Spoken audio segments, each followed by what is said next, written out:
Friends, now I am taking above principle, and it is also called N plus L rule, and this is most important rule in your course, and it is not above rule means आप समझ सकते हैं इसके नाम से कि ये जो नेम है वो it is not a scientist name, यानी साइंटिस्ट के नेम से नहीं है ये। एक्चुअल में Aufbau is a German word, ये जर्मन वर्ड है और इसका मीनिंग होता है बिल्डिंग अप। तो इस तरह से यानी कि जिस तरह से एक बिल्डिंग में इमारत एक बनती है नीचे से लेकर जिस तरह से 1 टायर 2 टायर 3 टायर, इसी तरह से नीचे से ऊपर की तरफ एक बिल्डिंग बनती है, वैसे ही इसमें भी जो इलेक्ट्रॉन का जो डिस्ट्रीब्यूशन होता है उसमें भी इसी तरह से होता है कि सबसे पहले जो इलेक्ट्रॉन डिस्ट्रीब्यूट होंगे they fill up first in lower energy shell and after that they fill up in higher energy shell. बहुत सिंपल थ्योरी है। हमें सबसे पहले जिसकी एनर्जी कम होगी उन ऑर्बिटल्स में इलेक्ट्रॉन्स फिलअप होंगे और जिसकी एनर्जी ज़्यादा है, जैसे जैसे एनर्जी बढ़ती जाती है वैसे वैसे इलेक्ट्रॉन्स भरते जाते हैं। तो ये हमारा रूल हो गया, बहुत सिंपल है। लेकिन इसके साथ एक और चीज़ जुड़ी हुई है, N प्लस एल रूल। तो what is the meaning of N plus L? यानी N का मीनिंग N भी आपको पता है क्या होता है, L भी आपको पता है क्योंकि आपने ऑलरेडी पढ़ा हुआ है क्वांटम नंबर्स के बारे में। तो यहाँ पे मैं उसको डिस्क्राइब नहीं करूँगी, सिर्फ इस रूल के बारे में हम लोग बात करेंगे। तो आप लोग देख सकते हैं यहाँ पर कुछ एक चार्ट बना हुआ दिख रहा है यहाँ पर। तो ये चार्ट में आप देखेंगे जैसे कि हमने ये नीचे सीक्वेंस बनाई है 1s, फिर उसके बाद 2s, 2p, 3s, 3p। तो यानी इसका मीनिंग ये निकला कि 1s उसके बाद फिर 2s में इलेक्ट्रॉन फिलअप होंगे, फिर then they fill up in 2p, 3s, 3p, 4s, 3d, 4p। इस तरह से ये लोग आगे इलेक्ट्रॉन फिलअप होते जाएंगे। तो इसके लिए एक यहाँ पे चार्ट है, तो किस तरह से हमने इसका सीक्वेंस कैसे बनाया कि हमें क्या पता है। जैसे यहाँ पे आप देख सकते हैं कि यहाँ पे 4s लिखा है, तो 4s के बाद 3d आ गया, जबकि 4s के बाद हमको 4d लिखना था, लेकिन हमने क्या लिख दिया यहाँ पर 3d लिखा। तो why we write 3d after the 4s। तो इसी में हमको इसका जो आंसर है इसी में छुपा हुआ है। आप देख सकते हैं इसमें जैसे 1s लिखा है हमने, तो हम लोग सबसे पहले इसकी वैल्यू निकालेंगे 1s। 1 तो हमारा प्रिंसिपल क्वांटम नंबर से हुआ, तो 1 हमने यहाँ लिखा 1। अब आपको पता है s, तो l की वैल्यू क्या होती है उसके लिए 0 होती है, तो यहाँ पर लिख दिया 0। तो 1 + 0 इसकी वैल्यू हो गई यहाँ पे 1। 2s, तो 2 प्रिंसिपल क्वांटम नंबर है तो 2 लिखा, और s की वैल्यू कितनी हुई 0। s के लिए आप लोग दिमाग में बैठा लो, हमेशा वैल्यू 0 रहेगी। तो 2 + 0 यानी कितना हो गया यहाँ पे 2 हो गया। इसी तरह से 2p, p के लिए हमेशा वैल्यू होती है, l की वैल्यू होगी 1। तो 2 यहाँ लिखा और p की वैल्यू हमने लिख दी 1। 2 + 1 कितना हुआ यहाँ पे 3 हुआ। एंड 3s, फिर से 3 + 0 कितना हो गया यहाँ पे 3 हुआ। 3p, 3 + 1 4 हो गया। 3d, d की वैल्यू हमेशा होती है 2, तो 3 + 2 कितना हुआ हमारा 5। 4s, फिर से s आया, s की वैल्यू फिर से 0, 4 + 0 = कितना हो गया 4 हुआ। 4p, 4 + 1 5 हुआ। 4d, 4 + 2 6 हुआ। 5s, फिर से s की वैल्यू 0, 5 + 0 हमारा आया 5। तो ये तो इसी बेस पे हम we can say that electrons fill from lower energy to higher energy level. तो अब हम कैसे बता सकते हैं कि 4s की वैल्यू यहाँ पे कम है और 3d से इसकी वैल्यू कम है। तो एक यहाँ पे इस तरह से हम ये जो चार्ट देख रहे हैं आप लोग, ये आपके बुक में बना हुआ, आप इसे भी बता सकते हैं। तो आप सीक्वेंस या तो उस तरीके से लिखे जैसे मैंने पहले बताया, या फिर सीक्वेंस आप इस तरह से भी लिख सकते हैं। इसमें भी वही बताया, 1s के बाद फिलअप करेंगे 2s में, देन 2p और 3s, इस तरह से ये इसका सिर्फ फिलअप होने का चार्ट है। अब हम इसको कंक्लूजन हम लोग करते कि कैसे इसकी लोअर एनर्जी में पहले जाएंगे और किस तरह से हायर एनर्जी में जाएंगे। तो एक क्वेश्चन यहाँ पे बनता है, बहुत इंपॉर्टेंट क्वेश्चन है, बहुत बार CBSE में इसको पूछा जाता है, जैसे कि why 4s is filled first then 3d। तो हमारा क्वेश्चन है कि 4s सबसे पहले फिल्ड होता है, 3d से पहले क्यों फिल होता है, ऐसे क्वेश्चन है ये इस तरह से। तो इसका भी आंसर इसी में है। जिसे कंक्लूजन, फर्स्ट कंक्लूजन हमने लिखा always lower energy level field first. ये मैं आपको बता चुकी हूँ कि हमेशा लोअर एनर्जी में सबसे पहले इलेक्ट्रॉन्स भरेंगे, then they go to higher energy. ये हमारा फर्स्ट कंक्लूजन। अब सेकंड कंक्लूजन में है इस तरह से कि लोअर जैसे कि lowest N + L value has lowest energy and it filled first. हमने यहाँ पे लिखा है कि N + L की जो वैल्यू है अगर कम होगी तो वो पहले यहाँ पे फिलअप होगा। जैसे कि हमने लिखा है 4s is filled first then 3d। अब वो कैसे होगा, आप यहाँ पे देख सकते हैं कि 4s 4s की वैल्यू यहाँ कितनी आएगी, हमने पहले निकाली है। 4s की वैल्यू हमारी 4 आती है, ठीक है। 4s यानी 4 + 0 इजिकल टू कितनी आई हमारी 4 आई। इसी तरह से हम 3d की वैल्यू हमने निकाली है, पहले चार्ट में 3d की निकाली हमने 3 + 2 इजिकल टू आई 5, यानी कि 4 इसकी वैल्यू 4 है यानी वो कम है तो इसलिए पहले उसमें जाएगा इलेक्ट्रॉन, और 3d की वैल्यू ज़्यादा आ रही है यानी कि 5 आ रही है तो उसके बाद वो जाएगा हमारा 5 इसमें 3d में जाएगा। इस तरह से ये इसका आंसर हमें यहाँ मिल जाता है। फिर नेक्स्ट है हमारा कंक्लूजन, व्हेन 2 और more subshells has the same value n+l। अगर ऐसे कोई सबशेल जिसमें कि दोनों की वैल्यू सेम है यानी n+l की वैल्यू सेम है, यानी किसी में 3 3 है, तो अब इसमें क्वेश्चन है कि किस में पहले जाएगा। अगर दोनों ही वैल्यू सपोज सेम आती है तो वो किस में इलेक्ट्रॉन पहले फिलअप करेंगे। तो इसके लिए एक एग्जाम्पल यहाँ पे दिया है इस तरह से, जैसे कि 3d की यहाँ पे वैल्यू हमने लिखी, n+l की वैल्यू कितनी आई है 3 + 2 इजिकल टू आती है यहाँ पे 5। इसी तरह से 4p, इसके लिए हमने n+l वैल्यू निकाली 4 + 1 इजिकल टू 5। ऐसे ही 5s, उसमें n+ वैल्यू निकाली हमने 5 + 0 इजिकल टू कितना है 5। अब तीनों में ही 5 आ रहा है यहाँ पर। तो अब हमारा एक क्वेश्चन है कि अगर तीनों में इस तरह से सेम वैल्यू है तो इलेक्ट्रॉन पहले किस में फिलअप करेंगे। तो उसके लिए आपको देखना पड़ेगा प्रिंसिपल क्वांटम नंबर, यानी कि इनकी वैल्यू देखनी पड़ेगी। आगे ये जैसे यहाँ पे 3 लिखा है, प्रिंसिपल क्वांटम नंबर 3 है, यहाँ पे 4 है, प्रिंसिपल क्वांटम नंबर इज 4, यहाँ पे 5 है यानी प्रिंसिपल क्वांटम नंबर 5 है। तो सबसे पहले हमारे इलेक्ट्रॉन 3d में, फिर 4p में, और फिर उसके बाद जाएंगे हमारे 5s में। इस तरह से लोअर से हायर एनर्जी में इलेक्ट्रॉन्स फिलअप होंगे and it is called our Aufbau principle और n+l rule. Now I am taking Pauli's exclusion principle. तो ये जो है पॉलीज एक्सक्लूजन प्रिंसिपल, इसमें आपने अगर क्वांटम नंबर पढ़ी है तो बहुत इजी वे में आपको इसको समझ में आएगा।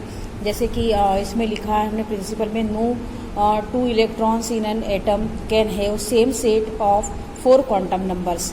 It means that 2 electrons in an atoms can have same n, l and m value but differ in spin quantum number. तो अब इसमें इसका मीनिंग ये निकल रहा है कि किसी भी ऑर्बिटल में अगर 2 इलेक्ट्रॉन्स है तो उनकी चारों क्वांटम नंबर कभी भी सेम नहीं होंगे। अगर 3 क्वांटम नंबर उसकी सेम है तो 4th वाली क्वांटम नंबर हमेशा क्या मिलेगी, हमको डिफरेंट मिलेगी। तो वो अब किस तरह से होगी डिफरेंट, तो इसमें हमने यहाँ पे एग्जाम्पल लिया है हीलियम का। हीलियम का आपको पता है एटॉमिक नंबर होता है 2, और ये भी आपको सिखाया कि 1s2 किस तरह से लिखा जाता है। 1 का मतलब होता है प्रिंसिपल क्वांटम नंबर और s उसका सब ऑर्बिटल है। फिर उसके बाद 2 जो ऊपर की तरफ लिखा जाता है वो इलेक्ट्रॉन्स की हमारी डिजिट्स है कि इसमें 2 इलेक्ट्रॉन है इसलिए इलेक्ट्रॉन को हम ऊपर की तरफ लिखते हैं। उसके बाद हम देखेंगे इसका हमने अगर इलेक्ट्रॉनिक कॉन्फ़िगरेशन लिखा तो हमारा आता है 1s2।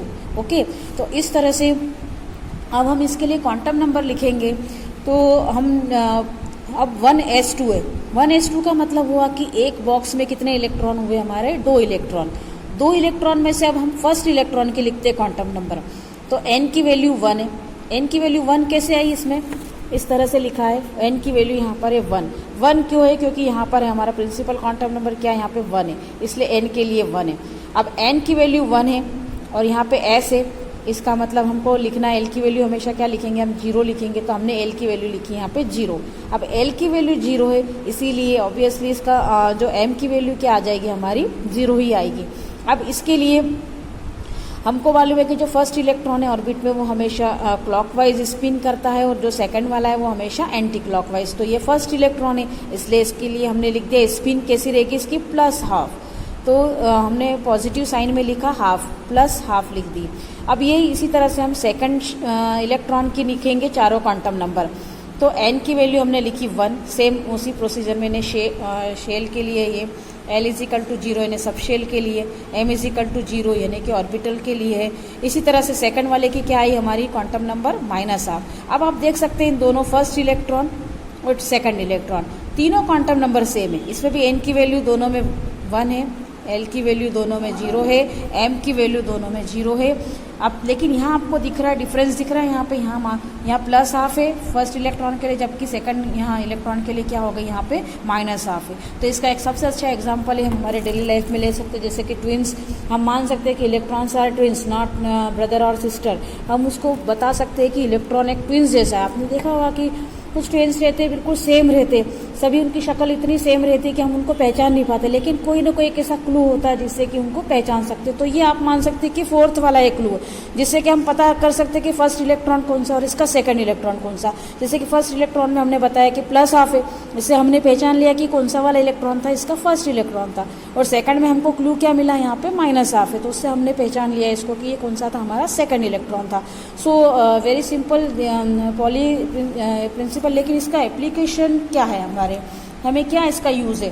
तो यूज इसका ये होता है हमको डिटरमाइन करने के लिए कि मैक्सिमम नंबर ऑफ इलेक्ट्रॉन किस में, हम मैक्सिमम नंबर ऑफ इलेक्ट्रॉन को डिटरमाइन करता है। एक तो मेन शेल में, तो वो किस फार्मूले से हम लोग डिटरमाइन करेंगे, 2n² फार्मूले से, ये आप पहले कर चुके।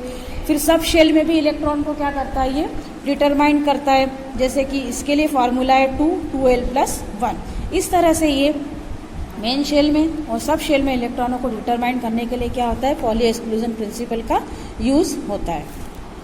Next rule is Hund's rule of maximum multiplicity.